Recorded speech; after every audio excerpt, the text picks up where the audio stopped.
So I guess it's time that I talk about why I left corporate. One, probably to give some ease to my family as to why I made the decisions that I made. Two, to kind of just explain my time in corporate America. And three, to an extent, I believe that I kind of owe my team, anybody that's worked with me, leaders, managers, peers. I just think it's time. So I want to first start by saying being in corporate America was never a lifelong dream of mine. I never desired to be the type of person that would work my way up the ranks in corporate America and get to the VP. It was never an ideal for me. In fact, when I go back and look at some of my what do you want to be when you grow older documents, it always reverted to being a doctor. What a lot of people don't know about me, or I guess a lot of people do know about me, but I was a teen mom. I had my daughter in the 10th grade.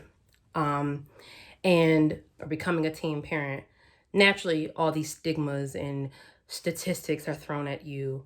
And being in a city that's very segregated. Hate to say it. Sorry, Milwaukee. So there were a lot of obstacles that I decided that I needed to overcome. And I decided that being a doctor would always be my plan, but I would have to put it on hold to be the best mom that I could be, given my circumstances. And so there were times that I tried to attend undergrad, and I was a double major student, majoring in biochemistry and sociology. But I was also working 50 hours a week at my sales job. And so something had to give. And I had to tell myself, you have to kind of stick with something. When I graduated from high school a year later, beauty of being a teen parent, didn't graduate on time. The reality is, me not graduating on time had nothing to do with being a teen parent. It had all to do with my struggles over the years with mental and behavioral health. And in hindsight, I realized I was dealing heavily with postpartum depression my 11th grade year, and I flopped, for lack of better words, and that affected me graduating on time. And so fast forward to undergrad, my first attempt, I felt like I had something to prove. And so again, I was a double major student. I was working in corporate. This was my first job into corporate spaces. And that's when I realized that sales, which is what I've done over the last give or take decade, sales was a lucrative field that I can stay in and be present for my daughter, but also take care of us, because I was uneducated, for lack of better words. And being a salesperson didn't require much. And I've always loved the study of people and knowing people and understanding who they are and deciding, characteristics and just getting to know people. And so sales gave me that opportunity. At one point, I even considered getting into social work. Ergo, the reason why one of my majors was sociology. And sales gave me an opportunity to interact with people and give me, for lack of better words, bedside manner. And basically learn how to interact and to talk to people, and that's largely in part as to why I left corporate and why I specifically left the sales industry. As you could imagine, trying to be a salesperson in America, while salespeople already give it a bad rep as being pushy, disrespectful sometimes, relentless. And that's not me. In fact, some of my managers, if they see this video, my old managers would know that that was never the type of salesperson that I was. I was more of a consultant, despite whatever role, whatever part of the sales process I was working on at whatever respective job. I acted more as an advocate and consultant.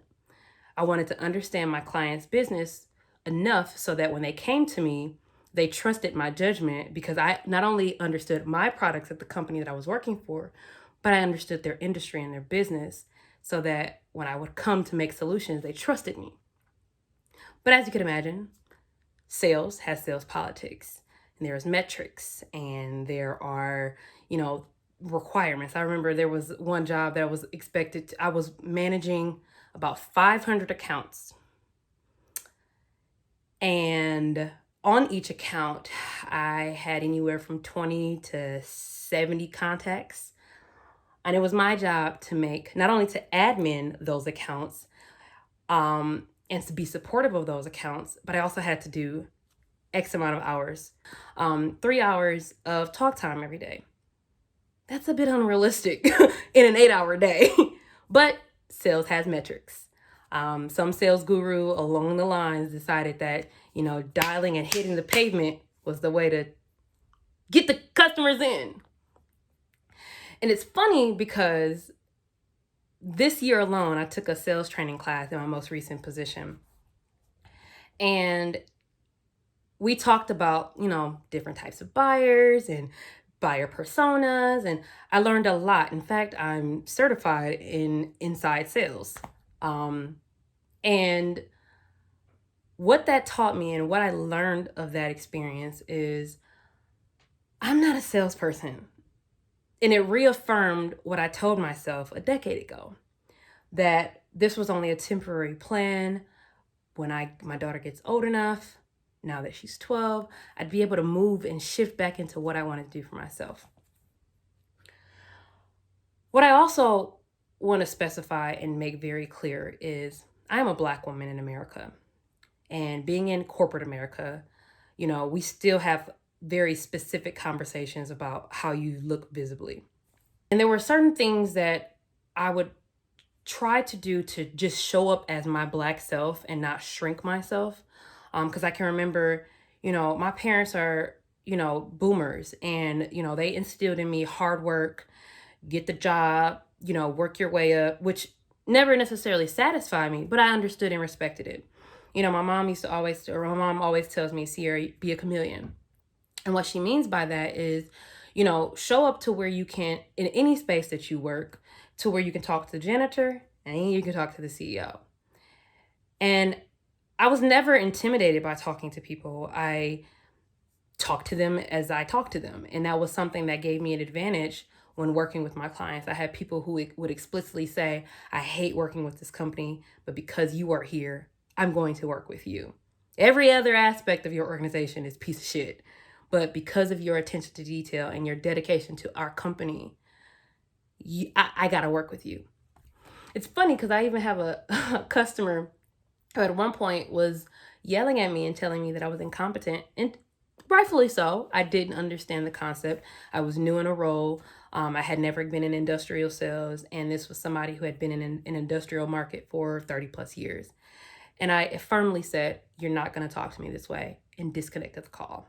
I got coached on it, got trained and redirected. And for a moment, that client decided he didn't want to work with me until he realized I really had his best interest at heart. I was trying to understand the situation. And I've always been the person that if I don't understand something, I'd be never afraid to say I don't understand it. I'd never lie to customers. There's a thing about integrity that I have that a lot of salespeople just don't have.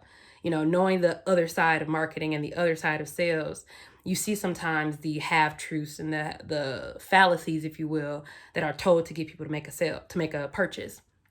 And that's not to say and to imply that every organization that I worked for was, you know, malicious and sneaky in their approach to marketing. You know, it's a business. So, you know, there are some half-truths and everything.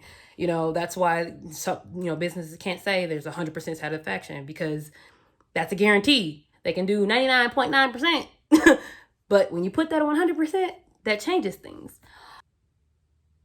I knew life for me wasn't going to be a traditional path. I consider myself far too creative, and I have far too many passions, things that truly just get me up and get me going. In sales and working in a space where I have to feel like I shift myself too often, again, just wasn't something I wanted to do. I can explicitly remember a situation where I had worn some leggings to a more lax position. Um, and I had worn them because I had saw someone else who wasn't figured like me. I have a 52-inch hip ratio. I have an ass. I'm a black woman. So, and, I remember walking in thereafter and I get pulled into the office and this particular person is wearing workout gear who doesn't look like me. And that's not, again, to imply that there's racial bias, but there was definitely an elephant in the room. And so for me, I had to realize that working in America as a black woman, you had to play a game. And back in July, when I left my position, I'll be honest, initially, it was never to quit my job. I even was working with my direct leader right before my departure, trying to get me ready for promotion. And then I realized I don't want to stay in this space. I don't want to stay in a space where I feel like I have to compromise myself and shrink myself and fit into a caricature. Not to mention, I felt like I had a chip on my shoulder, walking into corporate America, specifically in the sales. For those of you who don't know, sales industries are dominated by white men. Do I have a problem with white men? Absolutely not. But more often than not, they can be a bit misogynistic and a bit racist. And that's underplaying it severely. And in hindsight, I was so afraid to lose my job because that was my livelihood that I would allow things that would make me feel uncomfortable, where I was, I'm an introverted, uneducated black woman with natural hair and a big ass walking into corporate America. And I try to wear anything and it's going to show my figure. And it's affecting the dress code and I'm not being professional. And it's like, what did the customer say? And that was always my biggest issue. It's like, all of this other shit doesn't matter to me. I don't care about the metrics. I don't care about the talk time. Am I making your company money? And am I bringing an ROI and a return on your investment from what you pay me? Am I bringing customers back? And for me, I was more concerned with that. And I always felt like that was conversely contradicting what sales leaders and sales directors expected of me. Sell is like a mantra you hear in the sales industry. And I've worked in telecommunications sales, I've worked in retail sales, I've worked in fast food. I mean, it's an element of sales. I've worked in insurance. I've worked in industrial marketing. I've worked in alarm systems. I've worked in software sales. And the only thing I didn't get into was like pharmaceutical sales.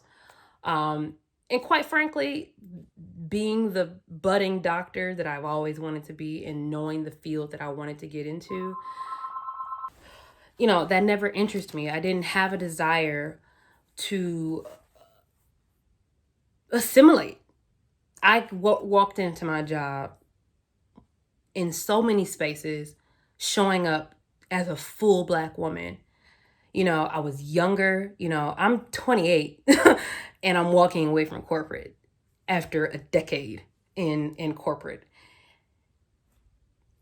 I just didn't feel like showing up having to fit into some caricature. I've worn the trope of angry black woman. Why? Because I was introverted, I was an observer, and sometimes I ask questions. Oh boy, do they not like questions. And a lot of times my questions were viewed as insubordination when in all actuality, it was just me trying to get clarification. I had one boss who would joke and say, "No questions here." I'm like, what the fuck? How am I supposed to learn about my job? And if I have issues and questions, what am I supposed to do here? So, corporate's no longer for me. But I want to say that sales taught me immeasurable information. And I'll talk about that in another video, because, you know, a lot of people deduce your career to what it is on paper, but and what the role itself was. But they don't think about the skills that you learn. You know, being in sales, sales for any organization is the way that they make money. Duh. So, you know, I worked closely with marketing. I worked closely with operations. I worked closely with collections, because if my customers didn't have good credit with us, couldn't stay, you know, our customer. And so I learned so much immeasurable information being in sales. And so it's not to say that it was in vain. I learned contracts, how to read them. I learned business processes. I learned so many things that are a foundation to the life that I've always wanted. And school couldn't have taught me that.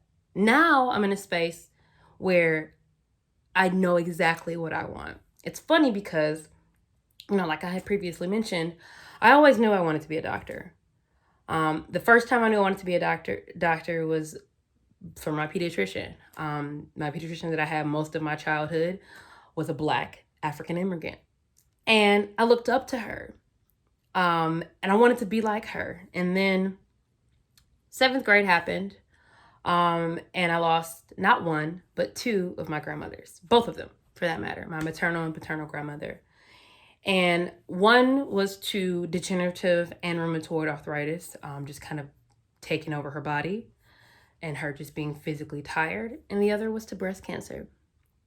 And so I even toyed with the idea of being an orthopedic surgeon, because I'm like, I want to understand the thing that took this woman, this angel, from me.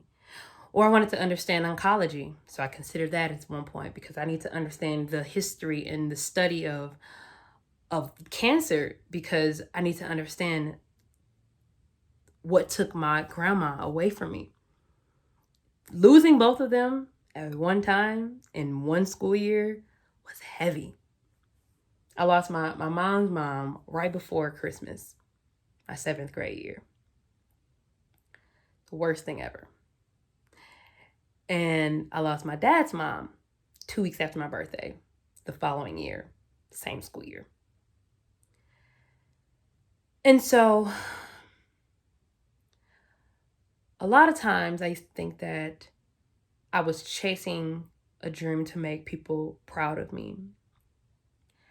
And I even thought at one moment that being a doctor was my dream because of the money that it you know, traditionally, attributed, the money that was traditionally attributed to that position or that type of career.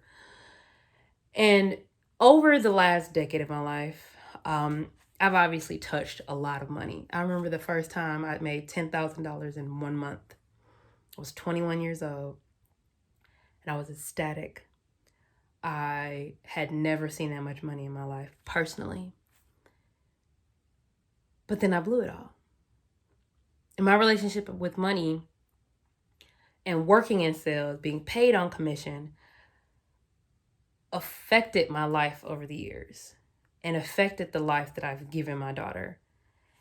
And I had to dismantle that correlation with success and money. What do I want my legacy to be? What do I want people to say when I'm dead and gone?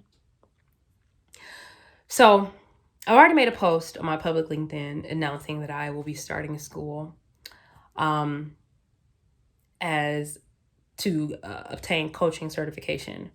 My goal is to kind of utilize wellness coaching, life coaching, as a means of an income, which I can, dictate my schedule while I actually go back to school. I have submitted my application to a local college here, majoring in Africology. And instead of chasing those other types of doctors, I found my home in naturopathic medicine. So over the next several months, I will be enrolled in school, majoring in Africology, minoring in nutrition. And I will be thereafter, I think I have about 2 years left of my undergrad, give or take. And thereafter, I will be starting the naturopathic medicine program. Now, for those of you who don't know, there are only 7 accredited schools in the US and Canada in naturopathic medicine. And a lot of people will probably recognize that it is not a real doctor. You know, you are an ND as opposed to an MD. And converse, they are different. Naturopathic doctors study all sorts of types of healing as opposed to medication. And quite frankly, if anybody who's ever worked with me, they know that's a natural thing for me. I'm not the type of person that takes medication. I don't pop a pill if I have a headache. So it just seems like the right fit. So I'm completely ecstatic about the next chapter of my life and where I'm headed. I have many more announcements and projects to discuss, things that I will be taking on and doing as kind of like mini side hustles, if you will, while I am a full-time student.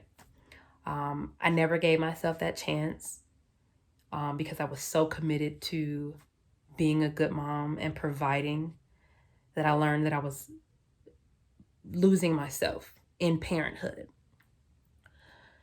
And so for me, right now is such a critical moment to transform and walk in purpose. I'm excited for you guys to watch this upcoming journey. There is going to be a lot for me to share. There is a lot for me to bring you guys along the ride with. But I want to remind people that your circumstances are not indicative of your destiny. So, with that, thank you, corporate. Thank you, corporate America, for, although highlighting the racial issues that we deal with on a daily basis, you also gave me a space to blossom professionally. And I learned so much about myself that I'm ready to take this leap of faith and bank on me. And I'm hoping that anyone who is watching this takes an opportunity to assess why they are even doing what they're doing in life. Purpose is an amazing thing. And when you find your purpose, oh God, it's such an amazing feeling. So I'm excited. Stay tuned. It's about to be a wild ride, baby.